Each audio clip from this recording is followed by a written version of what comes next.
샬롬, 사사기 8장 13절로 21절 말씀으로 2월 21일 좋은 아침 시작합니다.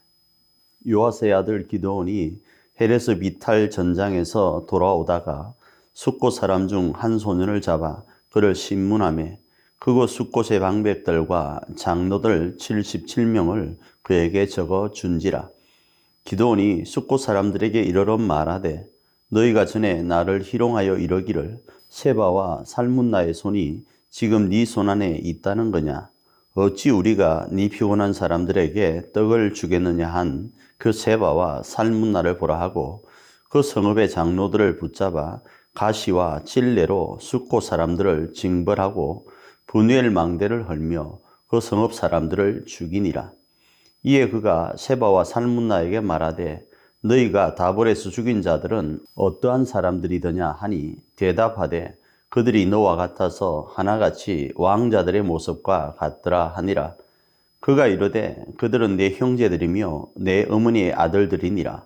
여호와께서 살아계심을 두고 맹세하노니 너희가 만일 그들을 살렸더라면 나도 너희를 죽이지 아니하였으리라 하고 그의 맏아들 여델에게 이르되 일어나 그들을 죽이라 하였으나 그 소년이 그의 칼을 빼지 못하였으니 이는 아직 어려서 두려워함이었더라. 세바와 살문나가 이르되 네가 일어나 우리를 치라. 사람이 어떠하면 그의 힘도 그러하니라 하니 기드온이 일어나 세바와 살문나를 죽이고 그들의 낙타목에 있던 초성달 장식들을 떼어서 가지니라. 오늘 우리가 읽은 본문 말씀은 기드온이 미디안의 왕인 세바와 살문나를 사로잡아서 자신들을 조롱하였던 숫곳 사람들과 분유엘 사람들을 응징하는 내용을 다루고 있고, 그리고 세바와 살문나를 처형하는 내용을 다루고 있습니다. 그 내용을 잠시 부연 설명드리면 숫곳 사람들은 이스라엘 지파 중에서 요단 동편에 있는 갓 자손의 후손들입니다. 그래서 이스라엘 백성 가운데 사사로 부름을 받은 기드온이 군사를 모집할 때 이들도 동원되어야 되고, 심지어 피곤한 군사들을 위해서 떡을 좀 달라고 하면 당연히 내어놓아야 되는 위치에 있었습니다. 그런데 숫곳과 분이엘의 사람들은 이런 기드온의 요구를 무시하였던 거죠. 그로 인하여서 기드온은 이들에게 응징합니다. 그런데 우리가 아는 것처럼 기드온은 에브라임 지파에 대해서는 정치력을 발휘해서 그들과 화친하였죠. 그런데 갓 자손인 숫곳 사람들에 대해서는 응징하는 것이 이해되어지지 않는 부분도 있겠지만 하나님께서 사사로 부른 기드온을 통하여 전쟁의 나팔 소리가 울렸을 때 동참하는 것이 옳은 것입니다.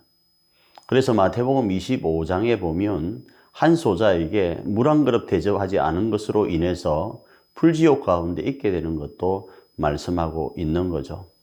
다음으로 세바와 살문나의 모습인데, 세바와 살문나는 초성달을 섬기는 이스마엘의 후예로 이해되어집니다. 그리고 이들의 위용이 어느 정도였는가 하면 기드온의 아들이 두려움 때문에 이들을 죽이지 못합니다.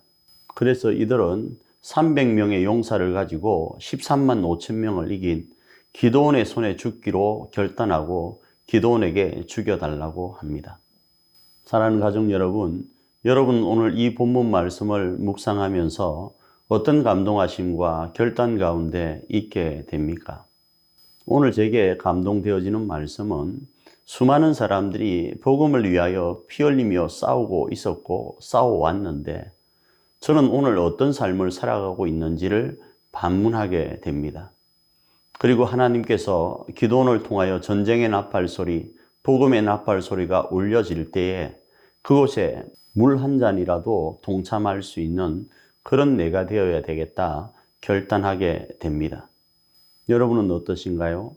감동되어진 내용을 TTS에 기록하면서 그리고 기록된 말씀을 묵상하면서 오늘 하루를 살기를 원하고 그 말씀 가운데 오늘 하루도 승리하며 나아가는 저와 여러분이 되기를 축복합니다. 좋은 아침입니다.